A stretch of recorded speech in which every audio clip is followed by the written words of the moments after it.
No gifts this year, my mother announced, her voice slicing through the warm December air like a sharp edge.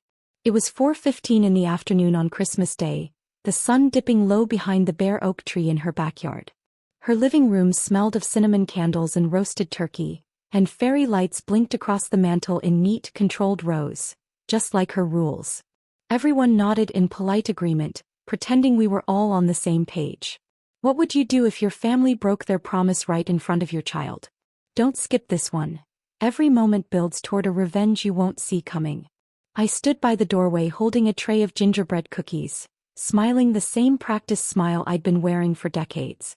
On the outside I looked calm, the reliable daughter, the helper, the quiet one. Inside something shifted. It wasn't anger yet. Just a quiet, cold awareness. A moment where everything sharpens. I had heard her words, but more than that, I had heard her tone. Smug, knowing, as if the decision had already been made long before we arrived. Across the room, my son sat cross-legged near the coffee table, watching his cousins chatter and bounce with the kind of excitement only children have on Christmas. He was 11. Old enough to understand promises, young enough to still believe adults mean what they say. He glanced at me briefly, searching for a sign that this year would be different. I gave him a soft nod, the kind that says, "Don't worry, I've got you." But I didn't yet know how much I would need to keep that promise. My sister Emily strutted in a few minutes later, her red coat dusted with snow, her teenage daughter trailing behind carrying a shiny silver gift bag. The kind of bag you don't use for no-gift holidays.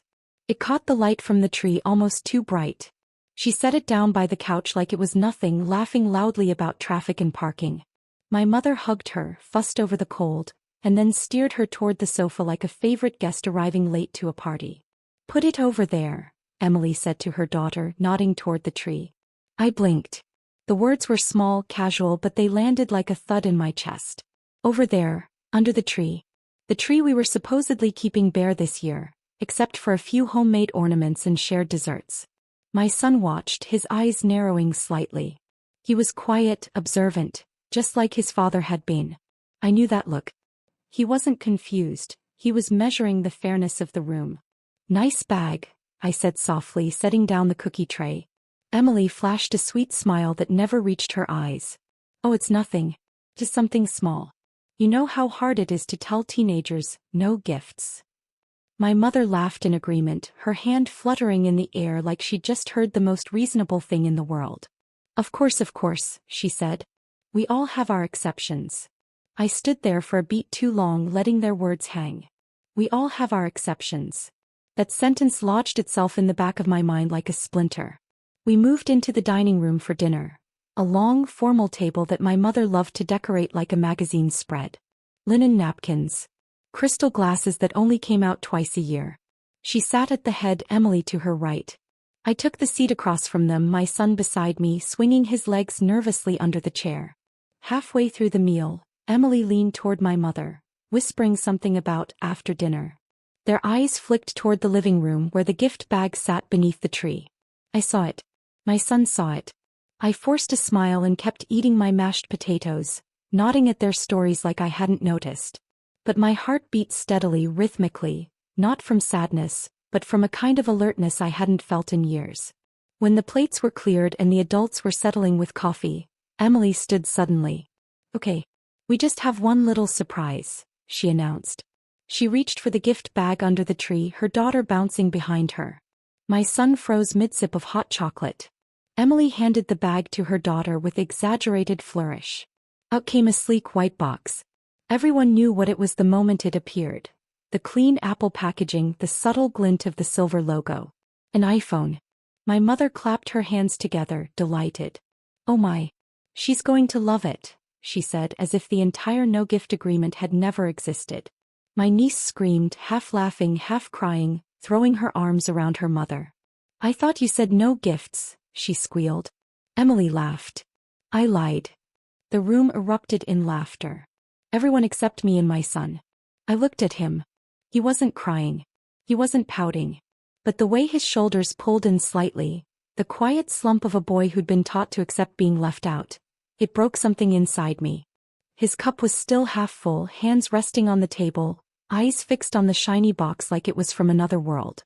I reached for his hand under the table. Warm, small, trusting. He didn't squeeze back, but he didn't pull away either. He just stared. My mother noticed nothing.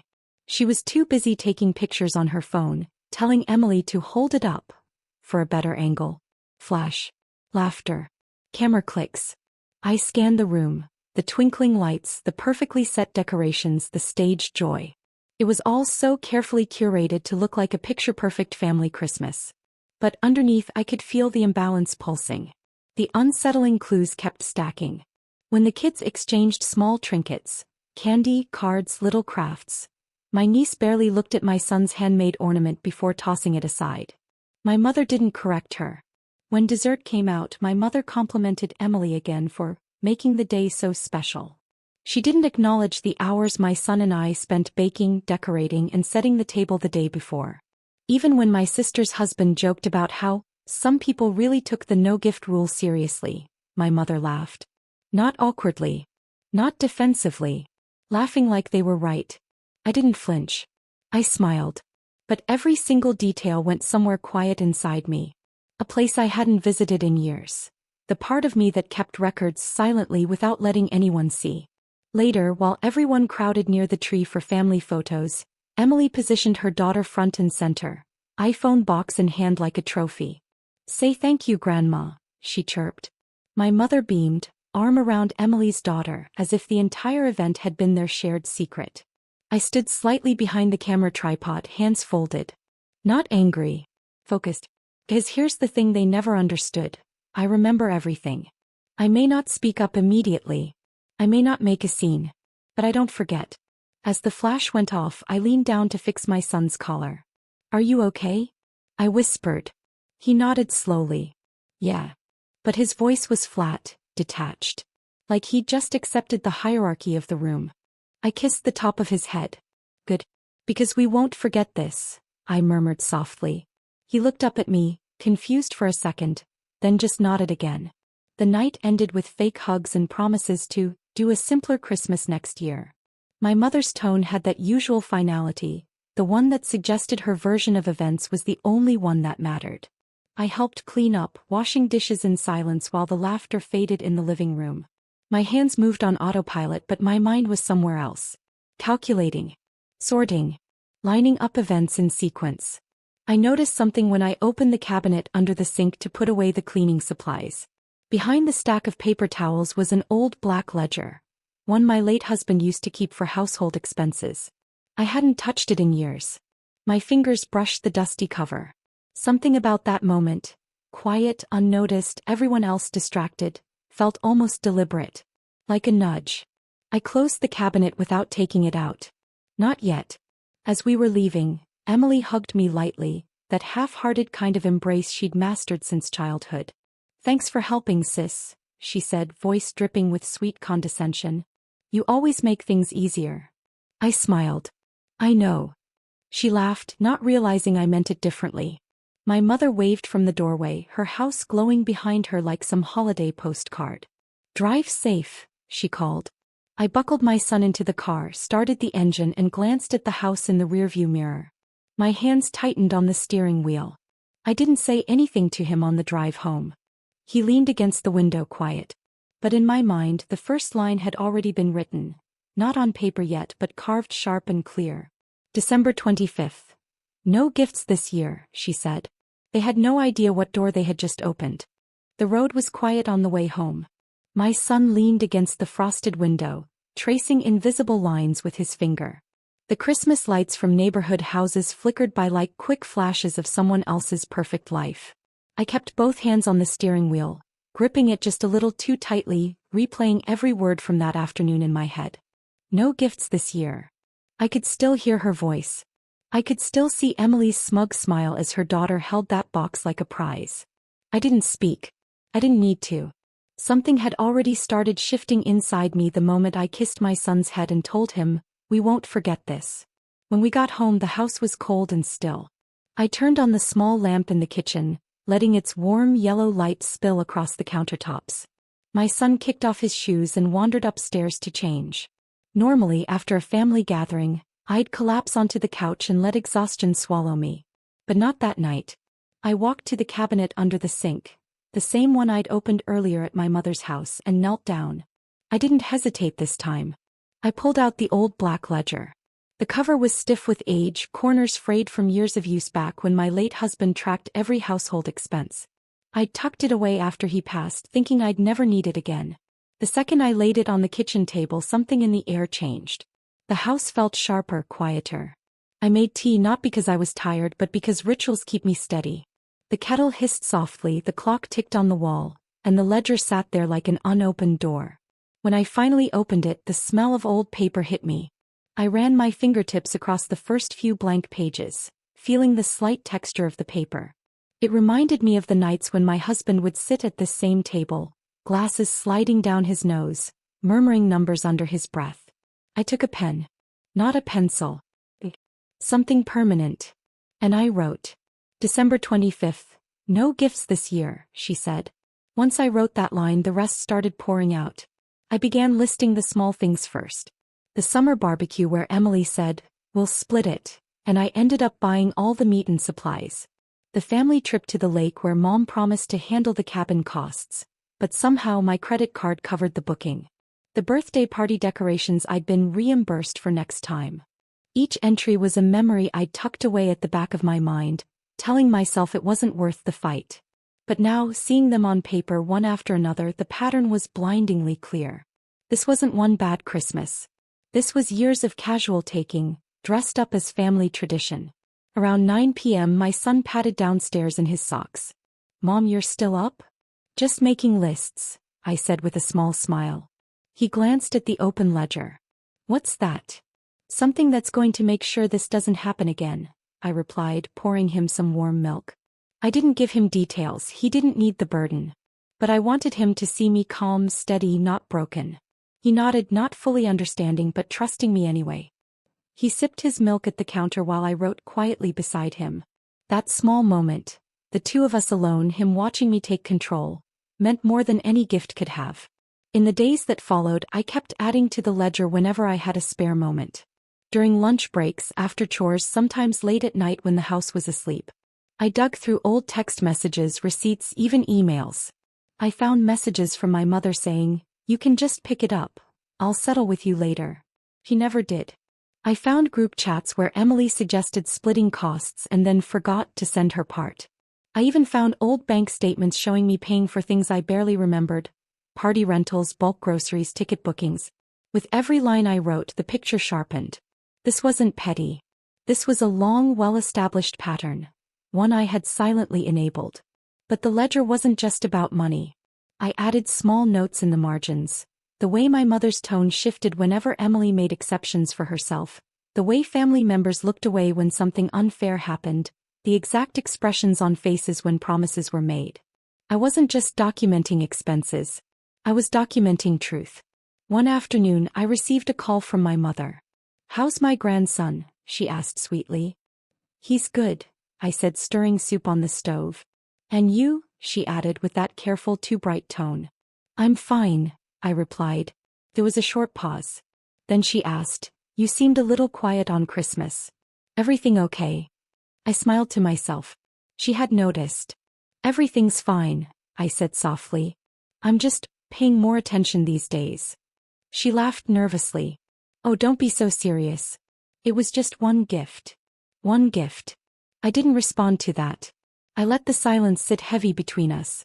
She changed the subject quickly after that. As January rolled in, I found myself reorganizing the house in quiet ways. Old folders came down from the attic. Bills, family contributions, joint events. I started labeling everything, separating my responsibilities from theirs. For years it had all blended together. But now every line had a name and a date. I bought a small fireproof box and started keeping copies of everything in it. Not because I planned anything specific yet, but because for the first time I wanted proof. It wasn't about revenge. Not yet. It was about reclaiming clarity. One evening as I was working on the ledger, Emily called. "Hey," she started casually. "So Mom mentioned maybe doing a spring break trip this year. You'd help with the cabin again, right?" I almost laughed. The boldness was astonishing. "Actually," I said calmly, "I'm keeping better track of expenses now. So before I commit to anything, I'll need everyone's share up front. There was a pause on her end. Then a forced chuckle. Wow, someone's organized this year. Yes, I said evenly. Someone is. She mumbled something about checking her budget and ended the call quickly. I closed the ledger slowly, feeling a quiet satisfaction I hadn't felt in years. The more I worked on it, the more small cracks I started noticing in their behavior. A few weeks later, during a casual lunch at Mom's house, Emily joked to her husband, "Better not forget to pay my sister. She's got her books now." They laughed. I smiled politely.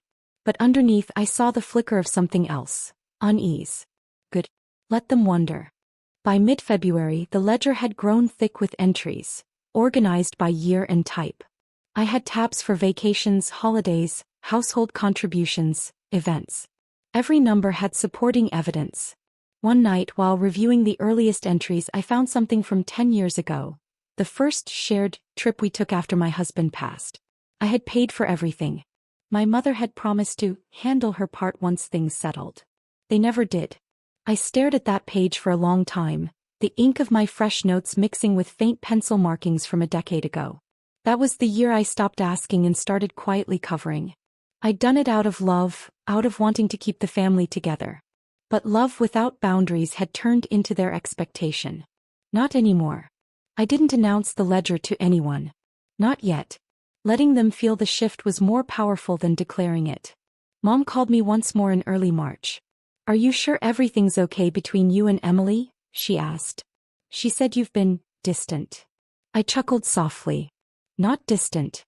Just balanced. She didn't understand what I meant. But she would. Late one evening, after I finished another set of entries, I closed the ledger and placed it in the fireproof box.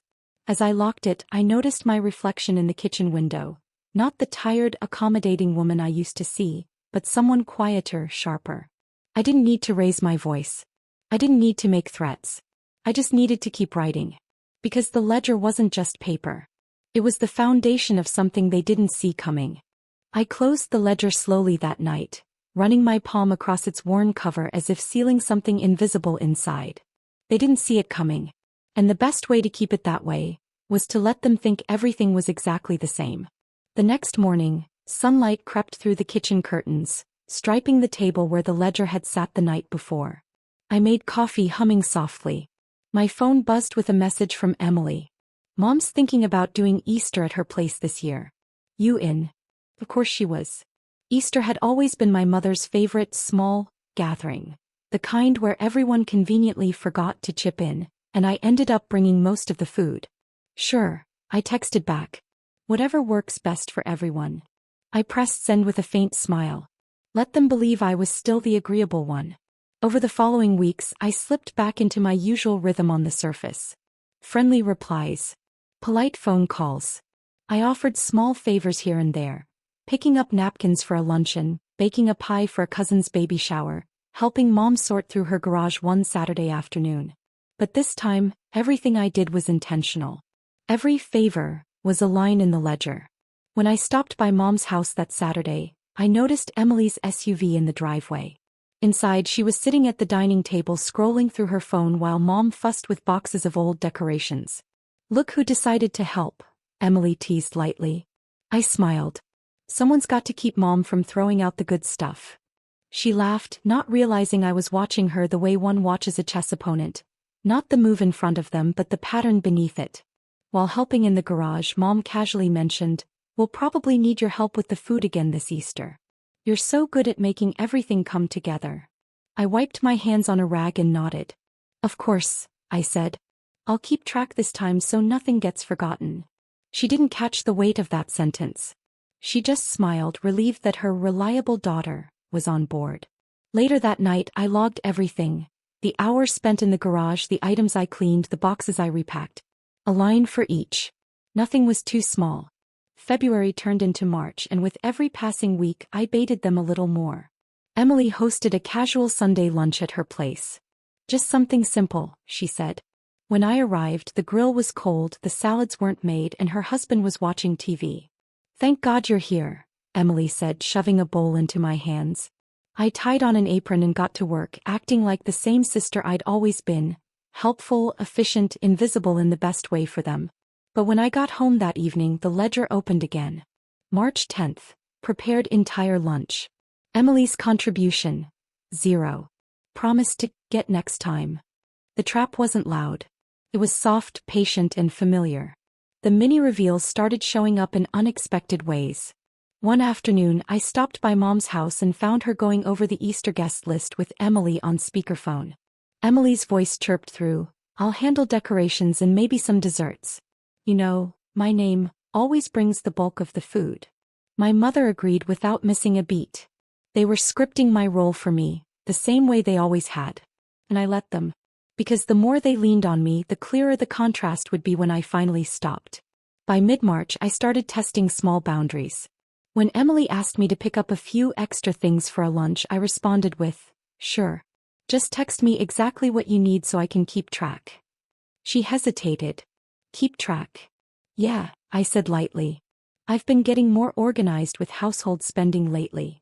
She gave a quick laugh and brushed it off, but her tone had changed. The first hairline crack in their assumption of me had appeared. Around the same time, my cousin Claire called. She'd always been more observant than the others. "I've noticed you've been different lately," she said. "Different how?" "Not in a bad way. Just calmer. More deliberate. Did something happen?" I paused. "Let's just say I'm paying attention." Claire hummed. "About time," she said softly. I didn't bring her fully into my plan. Not yet. But I asked her to save any group messages or receipts related to family events. She didn't ask why. He just agreed. Having a quiet ally changed everything. Easter preparations became the perfect testing ground. I agreed to handle the main dishes but started requesting clear lists from everyone. I asked for ingredient reimbursements up front, smiling the whole time. Emily sighed over the phone. "You're making this so official." I chuckled. "Just keeping things fair." Mom called a day later, slightly unsettled. "You know, we've always done things a bit more casually." "I know," I replied gently. "I just don't want anything slipping through the cracks this year." Neither of them argued. But their discomfort was palpable. Good. Let them adjust. Fully. Meanwhile, I quietly built my evidence thicker. I went back through 5 years of Easter, Thanksgiving, and summer events. I printed receipts. I stapled group texts to ledger pages. I highlighted unpaid promises in yellow. Each page wasn't just a record, it was bait. The more they leaned on me this year, the more the final reveal would sting. A week before Easter, Emily sent out a group text. "Can everyone bring their share Sunday? Let's not make my name do everything this time." Grinning face with sweat dot. The irony was sharp. She wasn't actually taking responsibility. She was preemptively excusing herself. I replied cheerfully. "Absolutely. I'll have my part ready." "Can't wait." Inside, I noted the shift. They were starting to feel something, a pressure they couldn't name yet. During one of the last prep meetings, Mom pulled me aside in the kitchen. "Is everything all right?" she asked. "You've been different." I dried my hands on a towel, smiling softly. "Everything's fine. I just realized how much I've been carrying all these years." Her eyes flickered with something, maybe guilt, maybe surprise, but she quickly recovered. "Oh honey, you've always been such a help." I nodded. "I know. I just want to make sure help goes both ways now." She didn't respond. The bait worked best when they thought they were still in control. At the actual Easter gathering, I arrived on time with my carefully prepared dishes. Emily, as expected, came late with desserts, 2 store-bought pies and a bag of plastic eggs. Mom decorated at the last minute, and when guests began arriving, all eyes turned to me again for coordination. I didn't resist. I slipped into the role effortlessly, keeping my voice calm, my movements smooth. Guests saw the same dependable woman they always saw. But behind every smile, I was writing invisible lines. By the end of the day, my ledger would have a dozen new entries. Promises made. Contributions skipped. Comments overheard. Every moment mattered. That night, after the dishes were washed and my son was asleep, I sat at the kitchen table again with the ledger open. I detailed every part of the day, times, costs, behaviors. My handwriting was steady, deliberate. This wasn't revenge yet. This was foundation. And baiting them into old patterns wasn't cruel. It was necessary. Because when the time came, I didn't want arguments. I wanted proof. And they were giving it to me willingly every single day. I closed the ledger gently, the faint sound of the cover snapping shut echoing through the quiet kitchen. It was late. The house was still, the kind of stillness that hums right before a storm. I glanced at the calendar pinned to the wall. Emily's birthday dinner was circled in red ink. A week away. 4 years her birthday had been another performance. A show of generosity she never actually paid for. My mother loved hosting it at her house, calling it a family tradition, while I ended up arranging, cooking and covering half the expenses. But this year would be different. Not because I'd suddenly become confrontational. Because I didn't need to be. The following morning I woke earlier than usual. A pale gray sky hung over the neighborhood, and the kitchen smelled faintly of brewed coffee and the lemon cleaner I'd used the night before. As I poured myself a cup, my phone buzzed with a group text.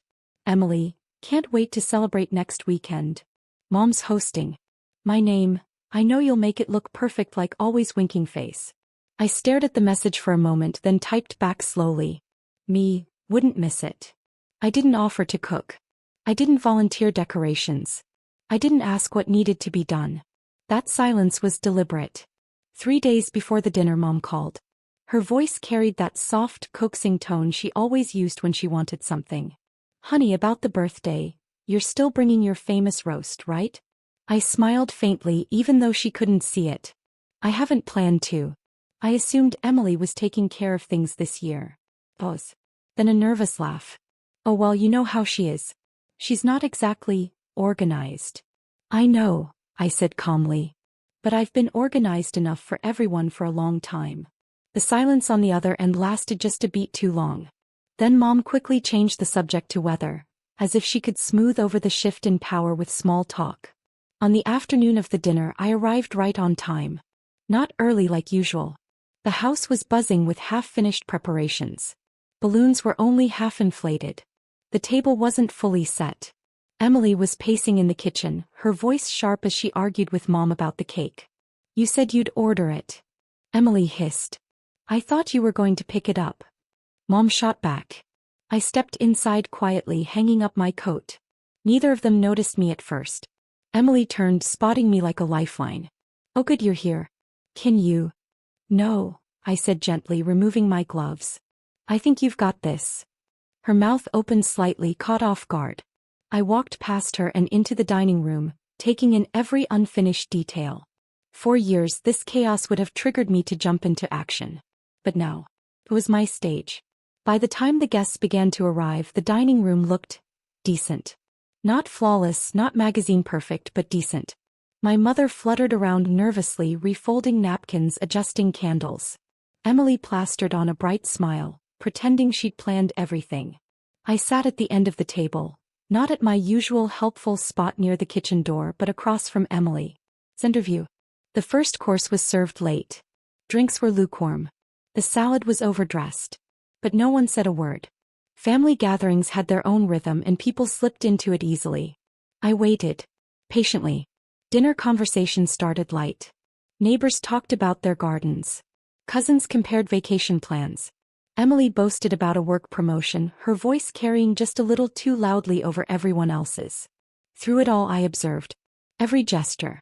Every glance. I noticed how Mom kept looking at me, waiting for me to get up, to refill glasses, to clear plates, to fix what they had left undone. I didn't move. Instead, I folded my hands on the table and smiled. Halfway through the meal, as dessert plates were being shuffled into the kitchen, I reached into my bag and pulled out the ledger. Its black cover looked almost out of place amid the white tablecloth and birthday decorations. I set it gently on the center of the table. The sound it made was soft, not dramatic but deliberate. A few heads turned. Emily paused mid-sentence. Mom frowned slightly. What's that? Emily asked with a nervous laugh. Something I've been working on, I said, my voice even. For quite some time. I flipped the ledger open to the first page. December 25th, I began calmly. No gifts this year. Emily blinked. What are you talking about? I turned the page. Barbecue, July 2019. I bought all the supplies. Emily promised to split. No payment received. Laughter around the table faltered. Forks paused. Kept going. Entry by entry. Calm, steady, factual. I read dates, amounts, promises. I didn't embellish. I didn't accuse. I simply laid out the record. Mom shifted uncomfortably in her chair. Emily tried to interrupt once, but I raised my hand slightly. I let a lot of things slide, I said softly, because I thought it didn't matter. But it does. Because what happened this Christmas wasn't new. It was just the clearest version of what's been happening for years. The room changed. The chatter dissolved into a thick, uneasy silence. My sister's face paled. She wasn't used to being on the receiving end of the spotlight. Mom cleared her throat. Is this really necessary? Yes, I said simply. I turned a few more pages highlighting larger expenses, vacations, shared gifts, parties where I'd quietly footed the bill. I saw recognition flicker across some relatives' faces. They remembered. They just never said anything. Emily tried to laugh it off. Oh, come on, this is dramatic. It's just family stuff. I met her eyes. Exactly. Family. Which is why honesty should have been the standard all along. I slid a small stack of printed pages toward the center of the table. I had made copies. Dates, expenses, messages. If anyone wants to question it, it's all here, I said quietly. I've been thorough. One of my cousins, Claire, broke the tension first. Honestly, she's right, she said.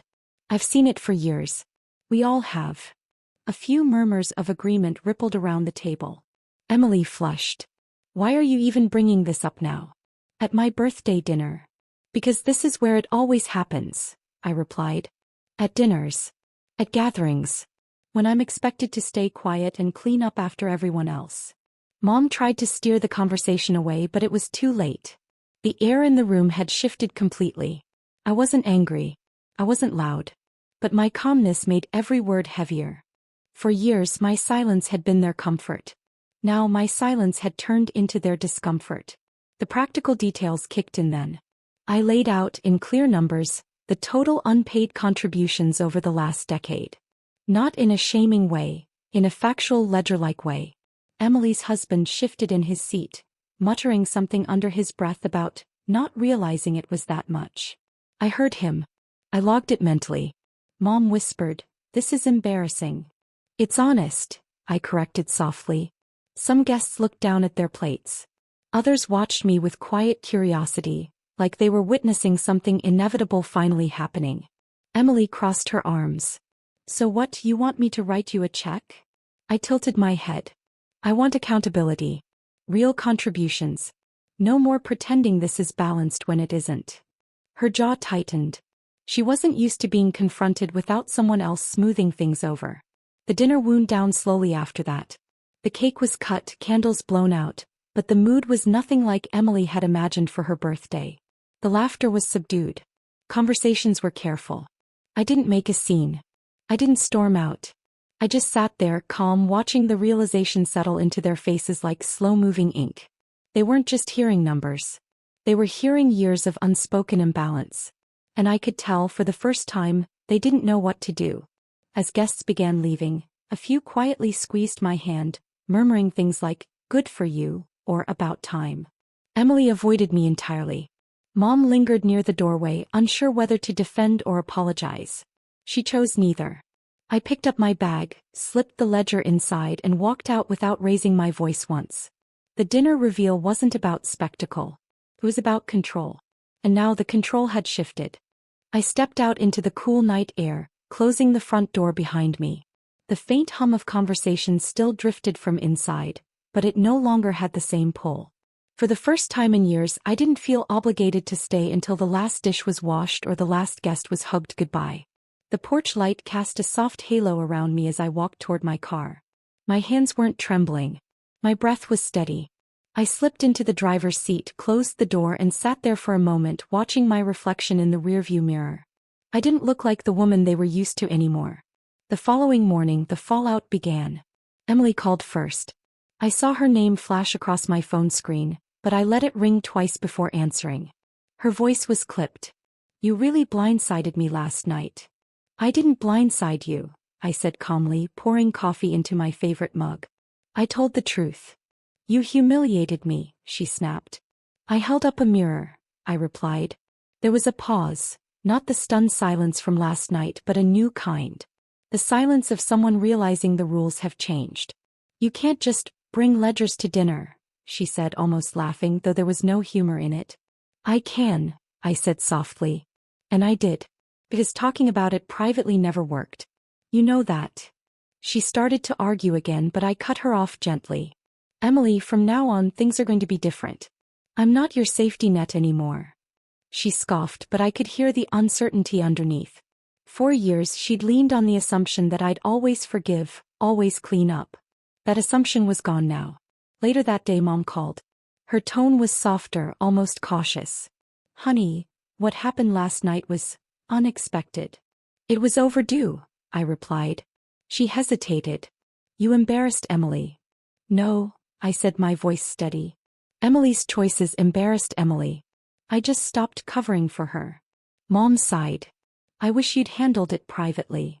I've handled it privately for years, I reminded her. And every time it ended with me paying for something that wasn't mine. This was the only way to make them listen. For a moment I thought she might finally admit what we both knew, that she'd let this imbalance grow because it was easier for her. But instead she shifted the conversation to logistics for an upcoming summer trip. I smiled to myself. Old habits die hard. But I wasn't the same anymore. 2 days later, Emily sent a text to the family group chat. Hey everyone. I think we should figure out a fairer way to split costs for future events. Just to avoid confusion, smiling face, smiling eyes. The forced cheerfulness didn't fool me. But the message itself was something I'd never seen from her before. An acknowledgement. Mom followed with a vague, supportive comment. A few cousins chimed in with, good idea, or thumbs up emojis. I didn't respond right away. I let the conversation swirl without me, a deliberate silence that reminded them I wasn't rushing in to organize things anymore. Behind the scenes I made a decision. I opened the fireproof box and pulled out the ledger one last time. I flipped through its pages slowly, feeling the weight of years in my hands. It wasn't just ink on paper. It was proof of every moment I'd swallowed my own discomfort to keep the peace. But I wasn't going to keep it tucked away anymore. I scanned every page and stored digital copies in a secure folder. Then I placed the ledger back in the box, locked it, and slid it onto the top shelf of my closet. Not hidden. Not forgotten. Claimed. In the weeks that followed, small shifts turned into seismic changes. For Easter the next year, Emily sent her share of money in advance. Not after I reminded her, but on her own. Mom called to ask what she should bring instead of assuming I'd handle everything. Family members who'd quietly benefited from my silence began checking in, asking what they could contribute. A few even apologized in their own indirect ways, offering to help with setup or cleanup without being asked. No one said it outright, but they all understood. There were new rules now. The biggest change, though, wasn't in them. It was in me. I started setting boundaries outside of family too. When a neighbor asked if I could just quickly organize a block party, I politely declined. When a committee at church tried to hand me 3 extra tasks, because you're so good at it, I smiled and said no. And every time I said no, it didn't feel cold. It felt clean. Like a room finally aired out after years of being closed. The emotional twist came quietly one afternoon when my son came home from school, plopped his backpack down and said, Mom, that Christmas? I remember how you looked that night. I thought you were mad. But now I get it. I looked up from my paperwork. Get what? You weren't mad, he said. You were done. His words landed deeper than he probably realized. He had watched me navigate years of quiet enabling, then watched me stop. He'd seen strength that wasn't loud but lasting. I pulled him into a hug. Yeah, I whispered. I was done. That was the real legacy of what I'd done. Not the ledger, not the dinner, but showing him that setting boundaries isn't cruelty. It's self-respect. Months passed and the family dynamic never quite returned to what it had been. Emily still bristled sometimes, trying to reclaim old patterns, but she couldn't. Mom occasionally tried guilt, but it slid off me like water now. I didn't fight them. I didn't lecture. I just lived by the new rules. If someone asked for my help, I was clear about expectations. If someone tried to push responsibility onto me, I calmly redirected it back. If anyone made a promise, it went into writing. Not because I expected betrayal, but because accountability had become my language. The final confrontation with Emily came late one evening during a family gathering months later. The kids were playing outside, Mom was in the kitchen, and Emily approached me on the back porch. She leaned against the railing, arms crossed. "You really changed everything," she said. "No," I said softly. "You just got used to me carrying everything." I stopped. She looked down at her shoes, then back up at me. I didn't realize how much I took for granted. I waited. She exhaled slowly. "I'm not good at this kind of thing, but I'll try." I nodded. It wasn't an apology, not in the way I might have wanted years ago. But it was honest. And for the first time I didn't need more than that. As the sun set that evening, painting the sky with streaks of orange and gold, I sat on my porch with a cup of tea. The air was cool and the neighborhood was quiet. I thought about the woman I'd been, the one who stayed late washing dishes after everyone else left, who smiled through quiet betrayals, who believed keeping the peace meant swallowing her own worth. And then I thought about the woman I was now, the one who held her ground, who didn't raise her voice but changed the entire rhythm of a family with calm precision. The revenge hadn't been fiery or explosive. It had been meticulous, inevitable. By holding up a mirror to years of imbalance, I forced everyone, including myself, to see clearly. And in that clarity everything changed. I finished my tea, set the cup down, and stood up slowly. The porch light flicked on as the sky darkened, casting a warm glow around me. For the first time in years I felt completely steady. Not waiting for the next slight. Not rehearsing explanations in my head. Just steady. This was my life on my terms. And they all knew it now. Some battles aren't won with raised voices. They're won with quiet lines of ink, and the strength to never erase them. If this story struck a chord with you, subscribe for more dark, emotional revenge stories where quiet women take back their power, one twist at a time.